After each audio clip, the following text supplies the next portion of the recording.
جی السلام علیکم، آپ لوگ سب کیسے ہیں؟ ٹھیک ہے، آج ہم بات کریں گے پڑا چنار کے حوالے سے۔ پڑا چنار کے حالات سے ہم سبھی واقف ہیں کہ وہاں پر کیا ہو رہا ہے، جس طریقے سے وہاں پر زینبون اور فاطمون کے دہشت گرد تنظیمیں سرگرم ہیں، اور جس طریقے سے اہل سنت کا ایک منظم انداز میں ان قتل عام جاری ہے، ان کے گھر جلائے گئے، مساجد جلائے گئے، قرآن مجید جلا دیے گئے،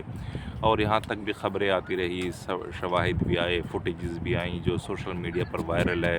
کہ اہل سنت کے جو آبادیاں ہیں ان کو ایک منظم انداز میں مسمار کر دے گی، خواتین تک کو بھی اغوا کر لیا گیا۔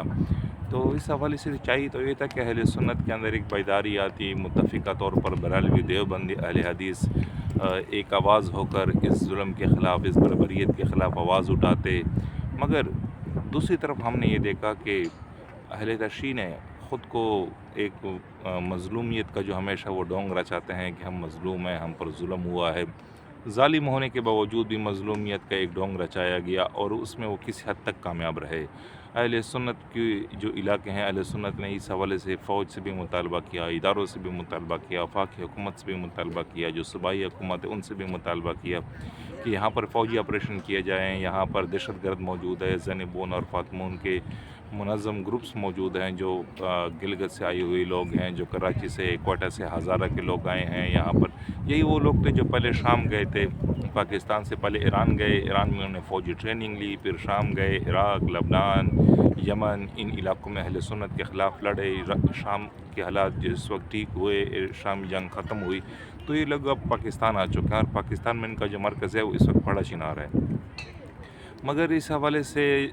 تمام اداروں کی رپورٹیں موجود ہیں واضح طور پر کہ تقریباً 5,000 سے زائد لوگ پاکستان سے ایران گئے ہیں، فوجی ٹریننگ لی ہیں، اور وہاں پر شام کے اندر جو خانہ جنگی کے اندر شریک رہے ہیں، اور ابھی پاکستان آ چکے ہیں۔ مگر اداروں نے اس کے اوپر کوئی نوٹس نہیں لیا، اور اس کا نتیجہ ہمیں بکن کی صورت کے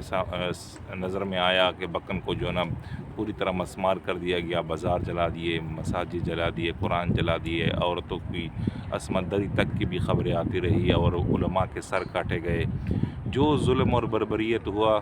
نہ تو اس کی مثل ہم فلسطین کے ساتھ پیش کر۔ فلسطین میں ہم کہتے ہیں کہ جناب والا مسلمانوں پر ظلم ہو رہے ہیں، اسرائیل ظلم کر رہا ہے، پوری دنیا کے مسلمان برسر پیکار ہے، اور پاکستان کی مذہبی اور سیاسی جماعت بھی اظہار یکجہتی کر رہی ہے۔ مگر اس وقت میں اس بات پہ حیران ہوں کہ اپنے ملک پاکستان میں پوری دنیا کے سامنے، میڈیا کے سامنے یہ سب کچھ ہو رہا ہے، مگر اس پر ہم خاموش کیوں ہیں؟ حکومت تو خاموش ہے، حکومت ادارے بھی خاموش ہیں، اور ہمارے جو مسلک اہل سنت کے جو اپنے نمائندے ہیں، بڑے بزرگ ہیں، وہ بھی اس حوالے سے خاموش تماشائی بنے ہوئے ہیں۔ ایسی کون سی مصالحت ہے، کون سی ایسی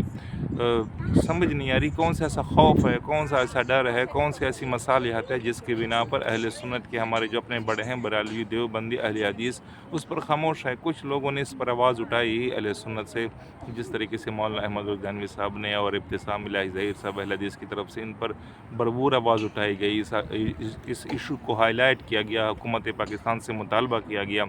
کہ ادارے اس کا نوٹس لے، ادارے ان کے خلاف سرکوبی کرے، ادارے یہاں پر فوجی آپریشن کرے، زینبون اور فاطمون کے جو دہشت گرد ہیں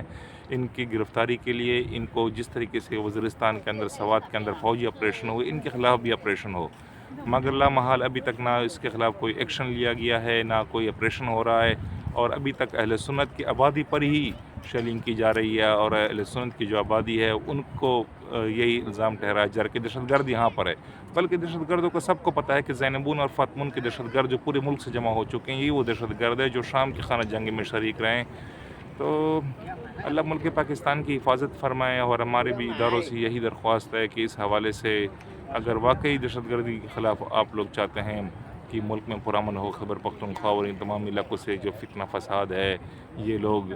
جو دہشت گردی میں ملوث ہیں، ان کو ختم کیا جائے، ملک ایک پرامن پاکستان ہو، تو اس کے لیے ضروری ہے کہ بلا تفریق اہل سنت اور تشیع کے ان کے خلاف آپریشن ہو، کسی بھی پڑوسی ملک کے پریشر میں آئے بغیر، ایرانی پریشر میں آئے بغیر ان دہشت گردوں، زینبون اور فاطمون کے دہشت گردوں کے خلاف آپریشن کیا جائے، اور اہل سنت کو ان ظالموں اور قاتلوں سے نجات دلائی جائے۔ بہت شکریہ۔